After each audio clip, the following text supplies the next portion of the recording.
লীগের লোকজন তারা তাদের ছেলে মেয়েদের ছাত্র যারা ছিল তাদেরকে সবাই বাসায় আবজায়া রাখছে, জানে যে রাস্তায় গেলে তারা গুলি খাবে, রাস্তায় গেলে তারা প্রতিহত পুলিশের আন্দোলনের সামনে পড়লে তাদেরকে পঙ্গুত্ব হতে পারে। কিন্তু আমরা তো রাজপথে আসছি, দেখা গেছে আমরা রাজপথে এসে স্লোগান দিছি, বুক পেতেছি গুলি কর, বুকের ভিতরে অনেক ঝড়।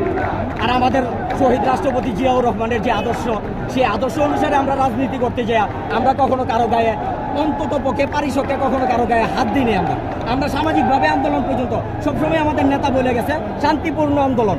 আমাদের ম্যাডাম সাবেক তিনবারের প্রধানমন্ত্রী বেগম খালেদা জিয়া, আপসীন নেত্রী, গণতন্ত্রের মা যাকে বলা হয়, তিনি আমাদের সবসময় দিক নির্দেশনা দিয়ে গেছে যাতে আমরা আপসীন নেতৃত্বের আপসীনভাবে যাতে আমরা আন্দোলন সংগ্রাম করি, যাতে রাস্তাঘাটে আমাদের ওইরকমভাবে গ্যাঞ্জাম দুর্ভোগ যাতে না হয়, আমরা ওইভাবে রাজপথে আন্দোলন করছি। তো আমাদের এই সামাজিকভাবে আন্দোলনের ভিতরে দেখা গেছে বাধা সৃষ্টি করতে গিয়ে আমাদের উপরে টিয়ার গ্যাস শুরু থেকে, তারপরে টিয়ার গ্যাসে যখন দেখছে আমাদের আন্দোলন বন্ধ করতে পারে নাই, তারপর সিটাগুলিতে যখন পারে নাই, তখন দেখা গেছে ডাইরেক্ট ওপেন গুলি করছে আমাদের পাশে, আমাদের বুকের উপরে। যেরকম ব্যক্তিগতভাবে দেখা গেছে 19শে জুলাই এই যে কাকরাইল মৎস্য ভবনের ভিতরে আমি ব্যক্তিগতভাবে অন্ততপক্ষে না হইলে 2-4-20-50 জন পুলিশ ছাত্রলীগ সহ আমাকে মেরে এমন অবস্থা করছে যে রাস্তার ভিতরে ফালায় রাখছে। রাস্তা থেকে আমাদেরকে রিক্সাওয়ালারা উঠে তারপরে মেডিকেল নিয়ে আসে, রাস্তা থেকে উঠে আমাদেরকে মেডিকেলে নিয়ে আসছে। মেডিকেল নিয়ে আসছে কোন মেডিকেল?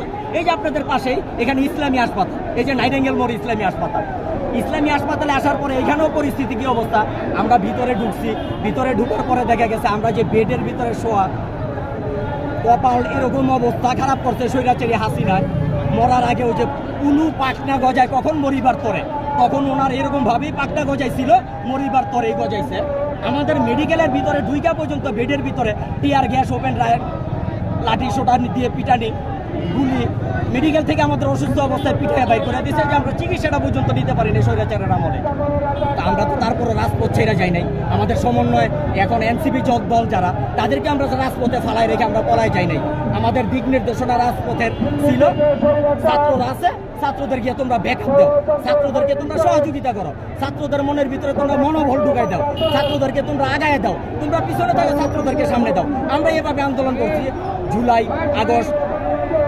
এভাবে আন্দোলন করার পরেও যখন দেখছে যে রাজপথ কোনোভাবেই বন্ধ করতে পারতেছে না, তখন 19শে জুলাই এরকমভাবে বিল্ডিংয়ের ওপর থেকে গুলি, বিল্ডিংয়ের ভিতর থেকে গুলি, হেলিকপ্টার থেকে গুলি।